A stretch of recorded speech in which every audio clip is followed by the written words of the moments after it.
O ditador da Venezuela, Nicolás Maduro, se reuniu com Lula nesta segunda-feira em Brasília. Ele e a esposa, Cília Flores, desembarcaram ontem no Brasil e foram recebidos por militares da Força Aérea Brasileira com continência. Já na chegada ao Palácio do Planalto, na manhã de hoje, Lula ofereceu uma recepção com honras de chefe de Estado ao ditador. Eles participaram de uma reunião privada, de um almoço no Itamaraty e falaram com a imprensa, onde o presidente brasileiro defendeu uma integração plena com o país vizinho e criticou o suposto preconceito de países contra a Venezuela. Lugar que as pessoas nem sabem aonde fica a Venezuela, mas sabem que a Venezuela tem problema da democracia, que o governo não tem das contas.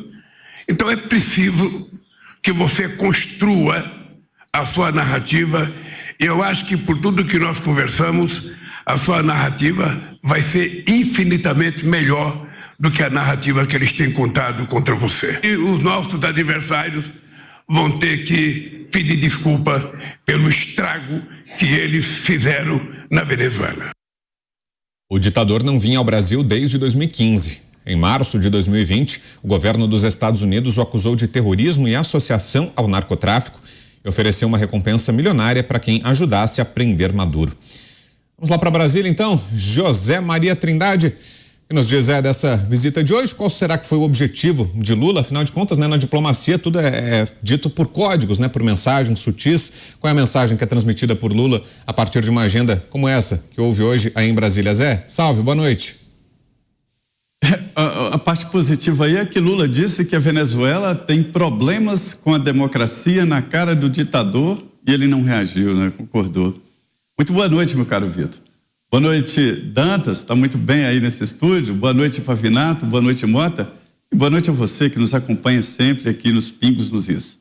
Olha, essa visita ela é indesejável por uma parte muito importante da nossa população brasileira, que aprendeu com o tempo como não se deve fazer com a democracia de um país. Nós recebemos aqui venezuelanos que vieram a pé, pegando carona, loucos para fugir desse regime totalmente esquisito. Não é problemas na democracia, isso é um eufemismo, que nem o Maduro admite. Para a cabeça do Maduro, eles estão em democracia e ele foi eleito. Quem falar contra vai ser preso. Essa é a ideia dele.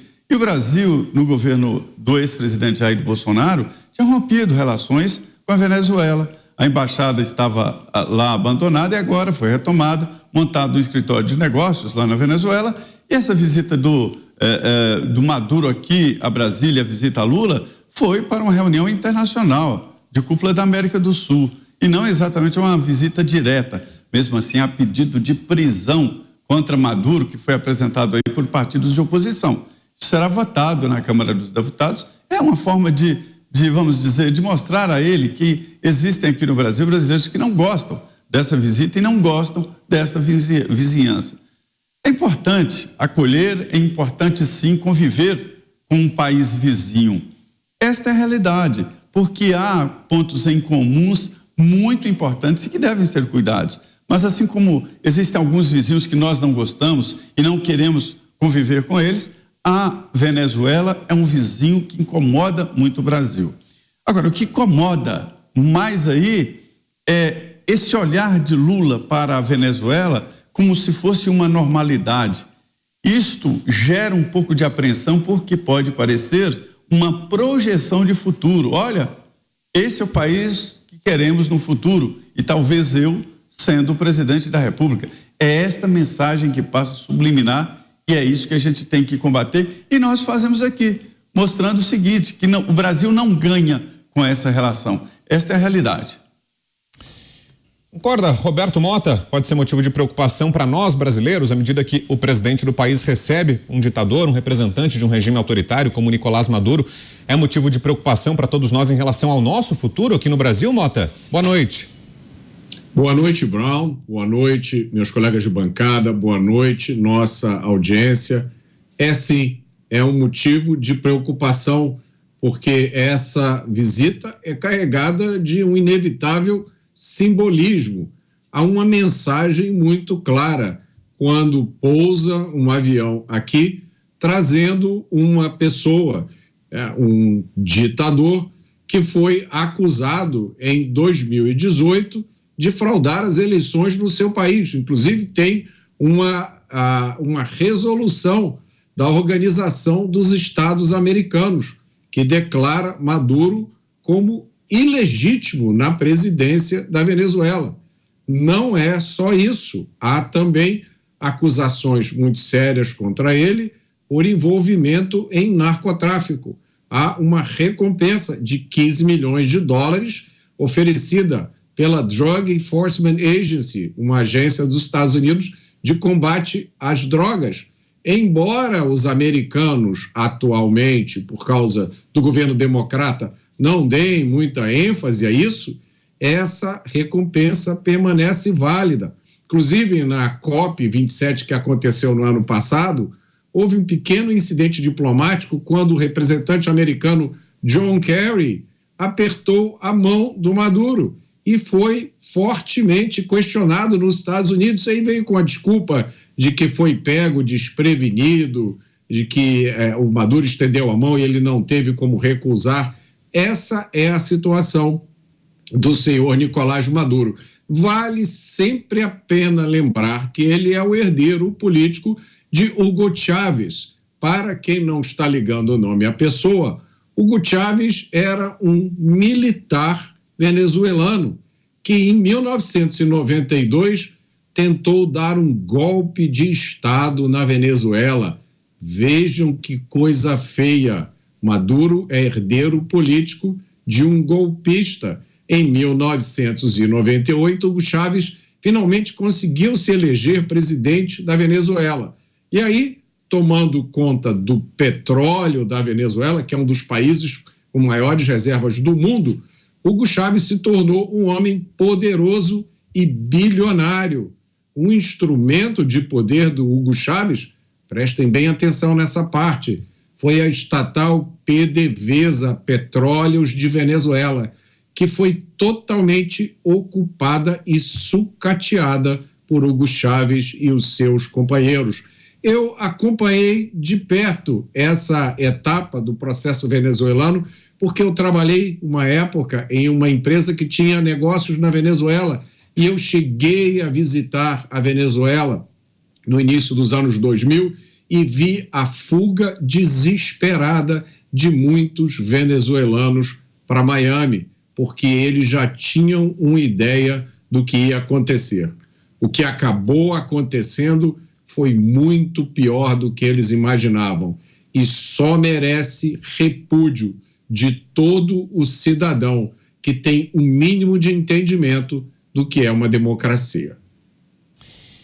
E Cláudio Dantas, aproveitando até essa informação importante que mencionou o Mota, né, lembrando do fato de que Nicolás Maduro é procurado pelas autoridades dos Estados Unidos, enfrenta acusações de narcotráfico, de ligação com narcotráfico. Será que essa viagem tem que ser entendida também, Dantas, como parte desse contexto de confronto geopolítico global, dessa tensão em que está o mundo nesse momento, né, dividido entre dois grandes blocos, né, um liderado pelos Estados Unidos, outro pela China, e o Brasil está sendo cada vez mais puxado para o lado de lá, para o bloco chinês, russo? É por aí, Dantas? Boa noite. Boa noite, Brown. Boa noite, Pavinato, Mota, Zé Maria e toda a nossa audiência. Bem por aí, Brown, muito bem colocado. Olha só, há poucos meses a Rússia de Vladimir Putin, o governo russo, soltou as diretrizes da sua nova política externa. E em relação à América do Sul, escolheu alguns parceiros preferenciais. Quais são? Brasil, Cuba, Venezuela e Nicarágua. Olha em que companhia nós estamos. Brasil, Cuba, Venezuela e Nicarágua. São países párias, são ditaduras e nós estamos nos associando a esse tipo de regime. O Lula hoje defendeu a inclusão da Venezuela no BRICS. Nós sabemos para quê? Para transformar justamente esse bloco num polo de poder. Já está lá a China, a Rússia, a Índia, a África do Sul, e eles querem ampliar para esses novos parceiros aqui sul-americanos, e essas ditaduras, esses regimes de força, onde não há oposição. Aliás, onde está a oposição do Vladimir Putin, do Ortega, do Maduro?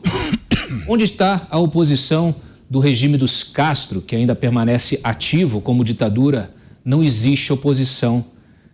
Aonde está a oposição a Lula? está acuada hoje.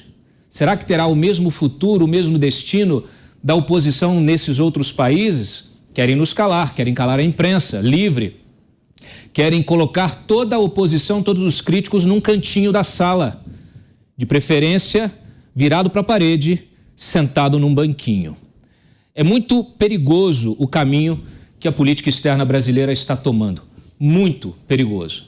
E é importante que o Congresso esteja atento a isso. Hoje nós vimos umas reações importantes, conversando com lideranças partidárias, várias delas, inclusive houve até moção de repúdio público à visita de Nicolás Maduro, que chegou, Brau, aqui ao Brasil, chegou lá em Brasília num avião disfarçado, porque justamente está sendo perseguido pelas forças de segurança lá dos Estados Unidos, em função a um inquérito de associação ao narcotráfico. É um narcotraficante internacional, é um regime criminoso que se associou inclusive às Farc colombiana para poder viabilizar esse tráfico de armas, de drogas, para além do que já faz na exploração do petróleo. É assim... O avião aí, Dantas, em que chegou o Maduro, né? Ao lado dele a primeira-dama venezuelana, o avião camuflado, né? Perfeitamente, o avião camuflado com o nome de uma empresa estatal venezuelana, mas é o